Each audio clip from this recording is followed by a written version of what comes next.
Yang mana kau ingat? Mustafa Dawari, 26 tahun imigran asal Afghanistan ditangkap karena melakukan tindak penipuan dan penggelapan dengan modus jual beli motor.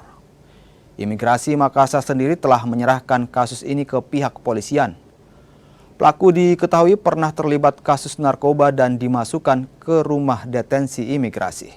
Prosesnya saat ini masih ditahan di Polsek Mamajang, info terakhir ya, info terakhir. Tapi terkait kasus narkobanya sudah bergeser ke Polrestabes. Ini yang saya dapat info.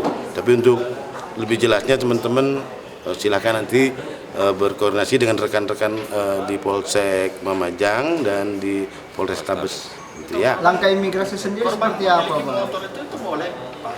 Kenapa, Mas? Imigran memiliki motor. Ya. Aturan. Kalau secara aturan mereka tuh seharusnya hanya duduk diam di tempat penampungan.